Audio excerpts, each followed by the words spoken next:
Sound ಮೇಲೆ ಇಡ್ರು. ಅದೇನು ಮಾವನ ಮಣಿ ಮಾಡ್ರಿ, ಇಡ್ ತೆಳಗ, ಇಡ್ ತೆಳಗ ಇಡ್ರಿ. ಸೌಂಡ್ ಉರಿತಾರೆ, ಏನ್ ಮಾಡೋರು, ಇಡ್ ತೆಳಗ.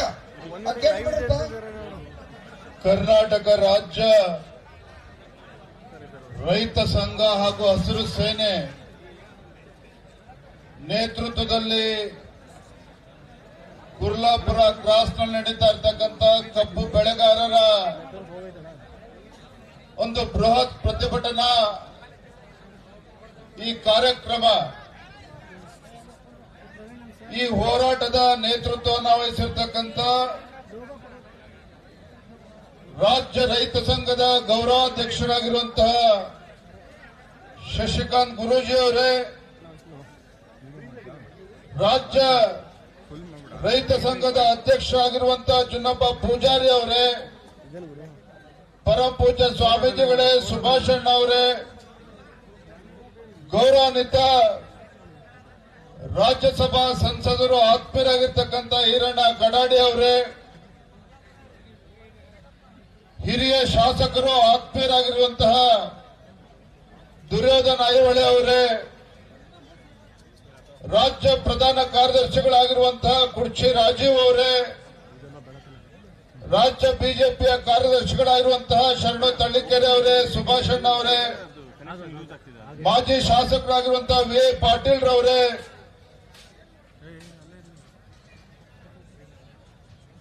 ಈ ಹೋರಾಟದಲ್ಲಿ ಭಾಗವಹಿಸಿರ್ತಕ್ಕಂಥ ಎಲ್ಲ ರೈತ ಬಂಧುಗಳೇ, ಪತ್ರಿಕಾ ಹಾಗೂ ಮಾಧ್ಯಮದ ಸ್ನೇಹಿತರೆ,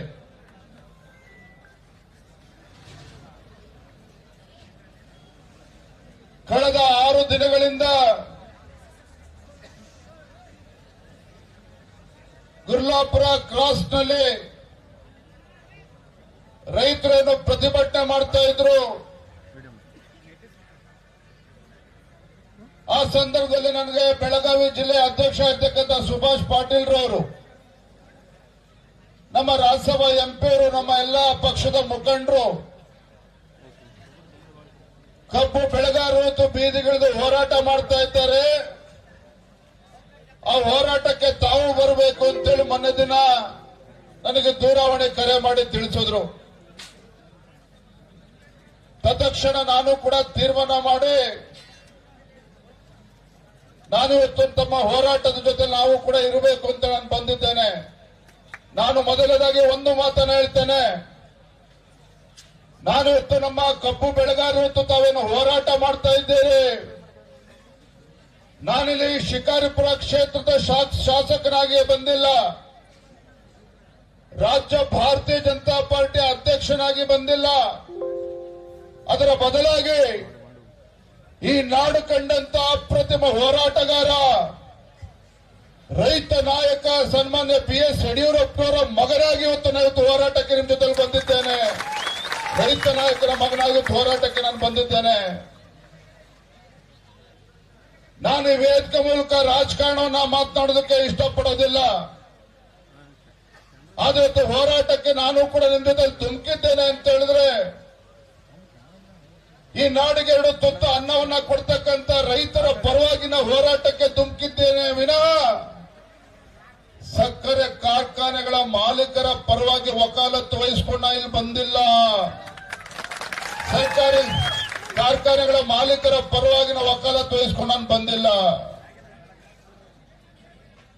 ಈ ನಾಡಿಗೆ 2 ತುತ್ತು ಅನ್ನವನ್ನ ಕೊಡ್ತಕ್ಕಂತ ರೈತನ ಬೆನ್ನೆಲುಬಿಗೆ ನಿಲ್ತಕ್ಕಂಥದ್ದು ಈ ರಾಜ್ಯದ ಒಂದು ಪ್ರತಿಯೊಂದು ರಾಜಕೀಯ ಪಕ್ಷದ ಒಂದು ಆದ್ಯ ಕರ್ತವ್ಯ.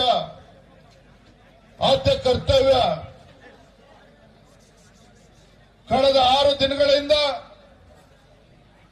ಬೆಳಗಾವಿ, ಬಾಗಲಕೋಟೆ, ಬಿಜಾಪುರ 3 ಜಿಲ್ಲೆಗಳ ಕಬ್ಬು ಬೆಳೆಗಾರರು ಕಬ್ಬಿನ ಬೆಲೆ ನಿಗದಿ ಮಾಡಬೇಕು, ತಮ್ಮ ನ್ಯಾಯಯುತವಾಗಿರ್ತಕ್ಕಂಥ ಬೇಡಿಕೆಗೆ ನಾವು ಕೂಡ ಧ್ವನಿಗೂಡಿಸಬೇಕು ಅಂತ ಹೇಳಿ ನಾವಿವತ್ತು ಬಂದಿರತಕ್ಕಂಥದ್ದು.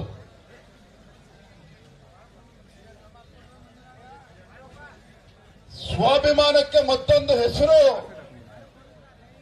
ಸ್ವಾಭಿಮಾನಕ್ಕೆ ಮತ್ತೊಂದು ಹೆಸರು ರೈತ.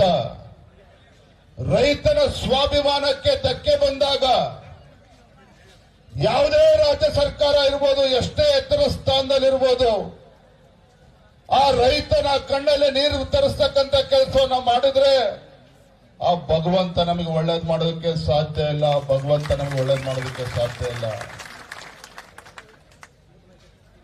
ಕಳೆದ 6 ದಿನಗಳಿಂದ ಇವತ್ತು ಕಬ್ಬು ಬೆಳೆಗಾರರು ಇವತ್ತು ಬೀದಿಗಿಳಿದು ಪ್ರತಿಭಟನೆ ಮಾಡ್ತಾ ಇದ್ರೆ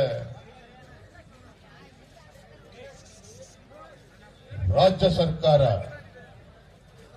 ಮುಖ್ಯಮಂತ್ರಿಗಳಾಗ್ಲಿ, ಉಸ್ತುವಾರಿ ಸಚಿವರುಗಳಾಗ್ಲಿ, ಸಕ್ಕರೆ ಖಾತೆ ಸಚಿವರಾಗ್ಲಿ, ಇವ್ರು ಯಾರಿಗೂ ಕೂಡ ಇನ್ನೂ ಕೂಡ ಪುರ್ಸೋತ್ ಸಿಕ್ಕಿಲ್ಲ ನಿಮ್ಮ ಸಮಸ್ಯೆಯನ್ನ ಪರಿಹಾರವನ್ನು ಕೊಡಬೇಕು ಅಂತೇಳಿ ಚರ್ಚೆ ಮಾಡೋದಕ್ಕೆ. ಪೂಜಾರವರು ಮಾತನಾಡ್ತಾ ಹೇಳಿದ್ರು, ಹಿಂದೆ ಭಾರತೀಯ ಜನತಾ ಪಾರ್ಟಿ ಸರ್ಕಾರ ಇದ್ದಾಗ ಸನ್ಮಾನ್ಯ BS ಯಡಿಯೂರಪ್ಪ ಅವರು ಮುಖ್ಯಮಂತ್ರಿಗಳು, ಇನ್ನೂ ಕೂಡ ಕ್ಯಾಬಿನೆಟ್ ಎಕ್ಸ್ಪೆನ್ಷನ್ ಕೂಡ ಆಗಿರಲಿಲ್ಲ. ಸುಭಾಷಣ ಆ ಸಂದರ್ಭದಲ್ಲಿ ದುರ್ಯೋಧನ ಅಯ್ಯಾಳ್ ಅವರು ಇಲ್ಲ ಇದ್ದಾರೆ. ಕ್ಯಾಬಿನೆಟ್ ಎಕ್ಸ್ಪೆನ್ಷನ್ ಕೂಡ ಆಗಿರಲಿಲ್ಲ. ಉತ್ತರ ಕರ್ನಾಟಕ ಭೀಕರ ಮಳೆಯಿಂದ ರೈತರು ಸಂಕಷ್ಟದಲ್ಲಿದ್ದರು. ರೈತರು ಬೆಳೆದಂತ ಬೆಳೆ ಸಂಪೂರ್ಣವಾಗಿ ನೀರಲ್ಲಿ ಮುಳುಗೋಗಿತ್ತು.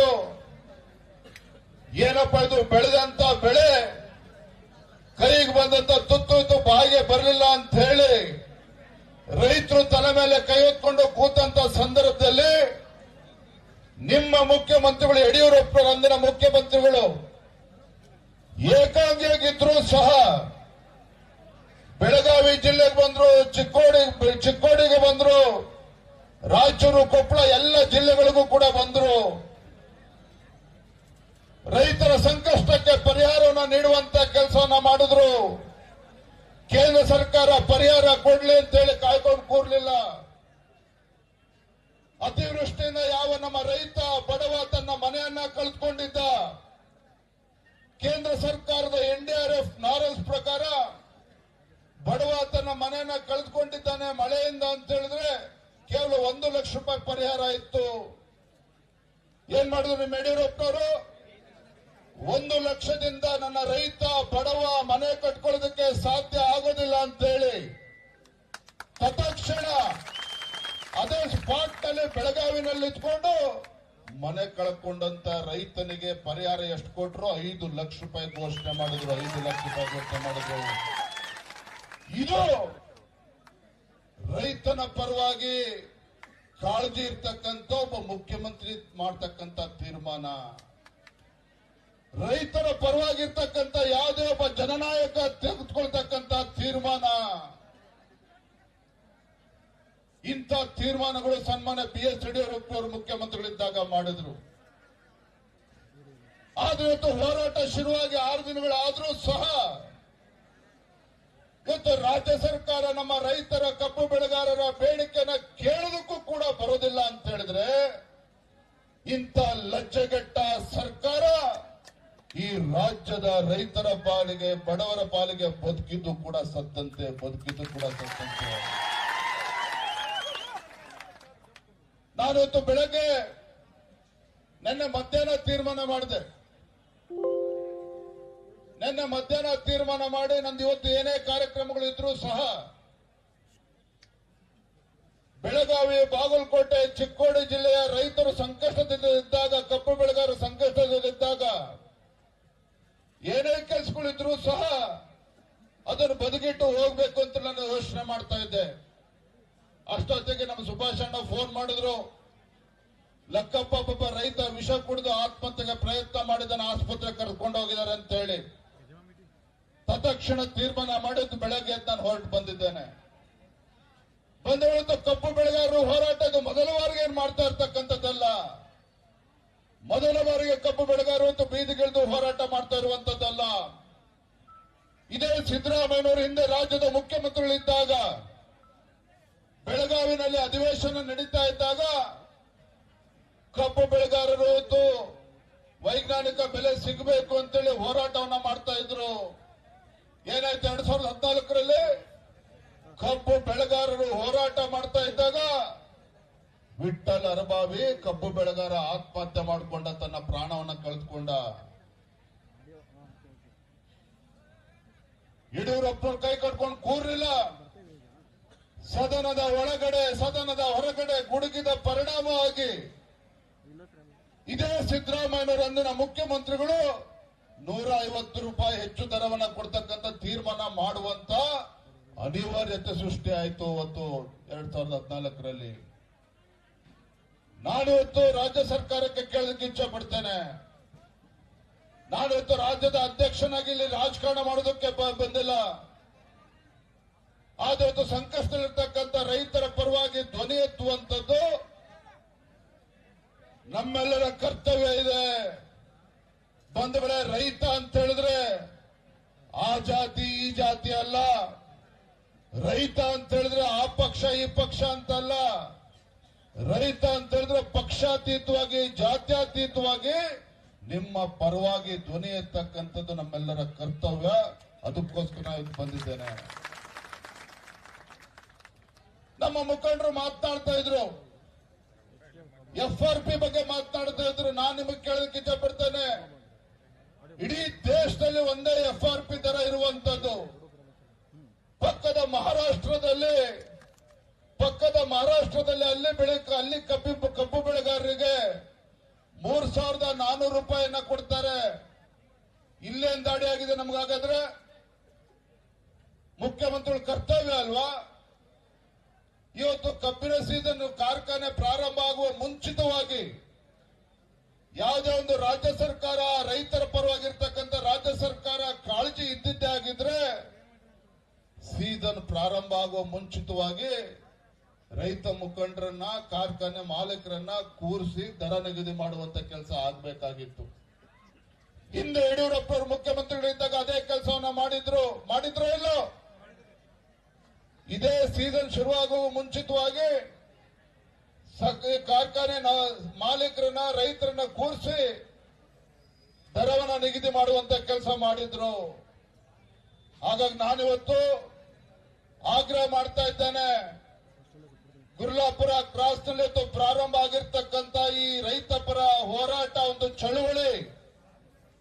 ಕಬ್ಬು ಬೆಳೆಗಾರರ ಹೋರಾಟ ಇಲ್ಲಿಗೆ ಸೀಮಿತ ಆಗಿಲ್ಲ. ನೀವು ಮಾಡಿದಂತ ಹೋರಾಟದ ಪರಿಣಾಮವಾಗಿ ಬೈಲೊಂಗಲದಲ್ಲಿ ರೈತರು ಕಬ್ಬು ಬೆಳೆಗಾರರು ಬೀದಿಗಿಡಿದು ಹೋರಾಟ ಮಾಡ್ತಾ ಇದ್ದಾರೆ. ಗೋಕಾಕ್ನಲ್ಲಿ ಹೋರಾಟವನ್ನ ಪ್ರಾರಂಭ ಮಾಡಿದ್ದಾರೆ. ಹುಕ್ಕೇರಿ ರಾಯಬಾಗದಲ್ಲೂ ಕೂಡ ಹೋರಾಟವನ್ನ ಪ್ರಾರಂಭ ಮಾಡಿದ್ದಾರೆ. ಮುಧೋಳದಲ್ಲೂ ಕೂಡ ಹೋರಾಟ ಪ್ರಾರಂಭ ಆಗಿದೆ. ನನಗೆ ಗೊತ್ತಿದೆ, ಇಲ್ಲಿ ದೊಡ್ಡ ಸಂಖ್ಯೆಯಲ್ಲಿ ಕುಡ್ಚಿಯಿಂದ, ಹಾರುಗೆರೆಯಿಂದ, ಮುಗಳಕೋಡಿಂದ ದೊಡ್ಡ ಸಂಖ್ಯೆಯಲ್ಲಿ ರೈತರು ತಾವೆಲ್ಲರೂ ಕೂಡ ಬಂದಿದ್ದೀರಿ. ನಿಮ್ಮೆಲ್ಲರ ಹೋರಾಟದ ಪರಿಣಾಮವಾಗಿ ಇವತ್ತು ಉತ್ತರ ಕನ್ನಡ ಜಿಲ್ಲೆಯಲ್ಲೂ ಕೂಡ ರೈತರು ಇವತ್ತು ಬೀದಿಗಿಳಿದು ಹೋರಾಟವನ್ನ ಮಾಡ್ತಾ ಇದ್ದಾರೆ. ನಾನಿವತ್ತು ಈ ವೇದಿಕೆ ಮೂಲಕ ರಾಜ್ಯ ಸರ್ಕಾರಕ್ಕೆ, ರಾಜ್ಯದ ಮುಖ್ಯಮಂತ್ರಿಗಳಿಗೆ ನಾನಿವತ್ತು ಎಚ್ಚರಿಕೆಯನ್ನು ಕೊಡೋದಕ್ಕೆ ಇಚ್ಛೆ ಪಡ್ತೇನೆ. ಮಾನ್ಯ ಮುಖ್ಯಮಂತ್ರಿಗಳೇ, ಮಾನ್ಯ ಸಕ್ಕರೆ ಖಾತೆ ಸಚಿವರು, ಹಾಗೇನೆ ನಮ್ಮ ಉಸ್ತುವಾರಿ ಸಚಿವರುಗಳು ತಾವೇನಿದ್ದೀರಿ. ಈಗ ಸಮಯ 1:10 ಆಗಿದೆ. ನಮ್ಮ ಪೂಜಾರಿ ಅವರು ಮಾತನಾಡ್ತಾ ಹೇಳಿದ್ರು, ರಾಜ್ಯದ ಅಧ್ಯಕ್ಷರು 3-4 ತಾಸು ಇಲ್ಲಿ ಇರಬೇಕು, ಇಲ್ಲಿದ್ದು ರೈತರ ಹೋರಾಟಕ್ಕೆ ಬೆಂಬಲವನ್ನು ಕೊಡಬೇಕು, ಪರಿಹಾರವನ್ನು ಕೂಡ ಕೊಡಬೇಕು ಅನ್ನೋ ಮಾತನ್ನು ಹೇಳಿದ್ದಾರೆ. ನಾನೊಂದು ಮಾತನ್ನೇ ಸಂದರ್ಭ ಹೇಳ್ತಾ ಇದ್ದೇನೆ. ರಾಜ್ಯದ ಮುಖ್ಯಮಂತ್ರಿಗಳಿಗೆ, ನಮ್ಮ ಮಾಧ್ಯಮದ ಸ್ನೇಹಿತರ ಮೂಲಕ ಗೌರವಾನ್ವಿತ ರಾಜ್ಯದ ಮುಖ್ಯಮಂತ್ರಿಗಳಿಗೆ ಸಂದರ್ಭ ಹೇಳಲಿಕ್ಕೆ ಇಚ್ಛೆ ಪಡ್ತೇನೆ. ಕಬ್ಬು ಬೆಳೆಗಾರರ ಹೋರಾಟವನ್ನ ಬಹಳ ಗಮನ ಇಟ್ಟು ತಾವು ಗಮನಿಸಬೇಕಾಗಿದೆ. ಕಬ್ಬು ಬೆಳೆಗಾರರ ನ್ಯಾಯಯುತವಾಗಿರ್ತಕ್ಕಂಥ ಬೇಡಿಕೆ ನೀವು ಈಡೇರಿಸಲೇಬೇಕಾದಂತ ಕರ್ತವ್ಯ ರಾಜ್ಯ ಸರ್ಕಾರದಿದೆ. ತಾವು ಮುಂದಾಳತ್ವವನ್ನು ವಹಿಸಿ ಇವತ್ತು ಸೌಕರ್ಯಗಳೇನಿದ್ದಾರೆ ಅವನ್ನೆಲ್ಲ ಕೂರಿಸಿ ರೈತರಿಗೆ ಸರಿಯಾದ ರೀತಿ ಕಬ್ಬು ಬೆಳೆಗಾರರ ಬೇಡಿಕೆ ಸರಿಯಾದ ರೀತಿ ಉತ್ತರವನ್ನು ಕಂಡುಕೊಳ್ತಕ್ಕಂಥ ಕೆಲಸವನ್ನು ಮಾಡಿ ನಾನು ಆಗ್ರಹ ಮಾಡ್ತಾ ಇದ್ದೇನೆ. ಮಾನ್ಯ ಮುಖ್ಯಮಂತ್ರಿಗಳೇ, ಈಗ ಸಮಯ 1:10 ಆಗಿದೆ. ಸಮಯ 1:10 ಆಗಿದೆ.